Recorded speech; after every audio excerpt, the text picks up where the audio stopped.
스바냐 1장 14절에서 2장 3절까지 말씀을 살펴보도록 하겠습니다.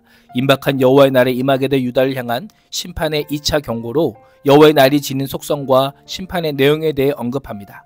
그날이 이르기 전에 함께 모여 여호와를 찾고 공의와 겸손을 구하는 것만이 심판을 피할 수 있는 유일한 기름을 선포합니다. 14절에서 18절은 여호와의 날이 가진 속성과 심판의 내용입니다. 스바냐는 여호와의 큰 날이 가깝도다, 가깝고도 빠르도다 라고 합니다. 원문은 심히 빠르다라고 표현하며 생각했던 것보다 매우 빠르고 속도가 있을 뿐 아니라 갑작스럽게 여호와의 날이 질주하여 다가오고 있음을 시각적인 의미를 통해서 우리에게 강조합니다. 이를 통해서 유다 백성들로 하여금 더 이상 지체하지 말고 지금 당장 하나님 앞에 회개하여 온전한 신앙을 회복해야 함을 촉구하고 있습니다. 이어서 여호와의 날에 있을 참상은 용사가 거기서 심히 슬피 우는도다라고 하며 청각적 이미지를 사용합니다. 슬피 우는도다란 크게 외치다, 울부짖다, 포효하다라고 하는 의미로 그 슬픔 너무 커서 지속적으로 울부짖는 것을 가리킵니다. 용사가 누구입니까? 전쟁에 투입되어서 용맹스럽게 싸우도록 철저하게 훈련된 자들입니다. 그러나 제 아무리 힘있고 잘 훈련된 용사라 할지라도 여호와의 날에 그 재앙과 고통을 피할 수 없습니다. 슬피 우는 것 외에 그들이 할 수 있는 것이 없습니다. 용사가 그 시기만 마음의 괴로움으로 크게 울부짖는다면 일반 백성들은 말할 수도 없는 아픔을 겪어야 될 것임을 알려주고 있습니다. 15절 이하는 여호와의 날의 속성을 날로 시작하는 6개의 명사절로 표현합니다. 그날은 분노의 날이요, 환난과 고통의 날이요, 황폐와 패망의 날이요, 캄캄하고 어두운 날이요, 구름과 흑암의 날이요, 나팔소리와 전투소리의 날입니다. 여호와의 날은 구원의 날이 아니라 심판의 날로 묘사됩니다. 죄에 대한 하나님의 의로우신 심판이 본격적으로 실행되는 파격적인 날입니다. 그날의 특성을 분노, 환난과 고통, 황폐와 패망, 캄캄한 어두움, 구름과 흑암으로 묘사하며 하나님의 진노가 얼마나 공격적인지 또 얼마나 파괴적인지를 우리에게 생생하게 보여줍니다. 스바냐 선지자는 여호와의 날이 먼 미래의 사건이 아니라 그날을 멀지 않았다, 이미 도래하고 있는 사건임을 강조하고 있습니다. 그렇다면 여호와의 날이 오면 유다 백성들은 어떻게 될까요? 17절입니다. 내가 사람들에게 고난을 내려 맹인같이 행하게 하리니.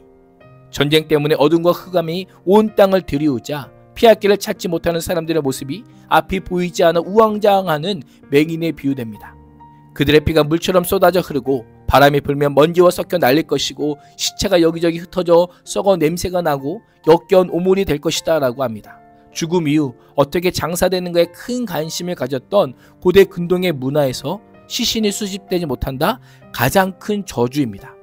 이런 비참함과 처참함을 당하는 이유가 무엇입니까? 17절은 그들이 나 여호와께 범죄하였습니다 라고 분명하게 말씀합니다. 하나님께서는 여호와께라고 하는 표현을 동사 앞에 사용하셔서 여호와의 심판이 자신을 향한 죄 때문이다 라고 하고 분명하게 알려주고 계십니다.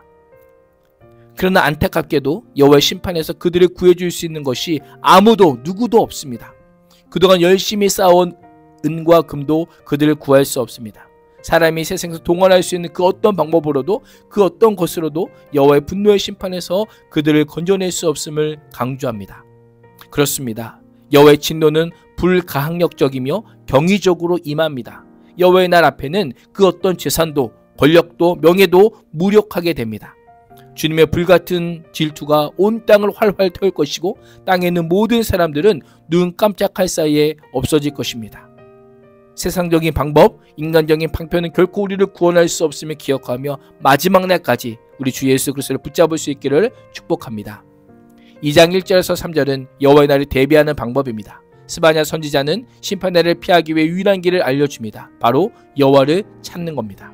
스바냐는 수치를 모르는 백성아 모일지어다 모일지어다라고 반복적으로 외치며 백성들에게 함께 모일 것을 촉구합니다. 이 모이라라고 하는 명령은 단순히 모이라는 것이 아닙니다. 하나님과의 온전한 관계를 회복하기 위해 모이라는 겁니다. 하나님 앞에서 공동체적인 회개와 영적 각성과 돌이킴을 촉구하는 명령입니다. 회복은 하나님 앞에서 자신의 죄악과 교만을 모두 깨뜨리고 하나님의 공의와 의로운 인도하심에 나를 내어드리는 온전한 순종에서 시작이 됩니다. 하나님께서는 오늘 우리에게도 동일하게 외칩니다. 모일지어다 모일지어다 여호와를 찾으라고 애타게 선포하는 주님의 음성을 우리는 듣고 순종을 시작해야 합니다. 2절은 3번의 무엇 전에라는 표현을 사용해서 모임의 시급성과 당일성을 선포합니다. 명령이 시행되어 날이 겨같이 지나가기 전, 여호와의 진노가 너희에게 내리기 전, 여호와의 분노의 날이 너에게 이르기 전에 그리할지어다 라고 합니다. 여호와의 심판 명령이 마치 태중에서 출산을 기다리는 아기처럼 그때만 기다리고 있습니다. 그래서 스바냐는 반복하여 동일하고 유사한 표현을 사용하여 회개하고 하나님께 돌아올 것을 권면합니다. 왜 이렇게까지 할까요? 여호와의 날의 임박성과 그날의 참혹함이 어떠한지를 깨달았기 때문입니다. 그래서 선지자로서 어떻게 해서든 유다 백성들이 심판에 대한 경각심을 가지고 하나님께 돌아오도록 목놓아 외쳤던 것입니다. 1절과 2절에서 여호와의 날이 오기 전에 멸망받을 자를 향하여 여호와를 사모하고 회개할 것을 선포한 선지자는 3절에서 구원받을 자를 향하여 너희는 여호와를 찾으며 공의와 겸손을 구하라라고 권면합니다.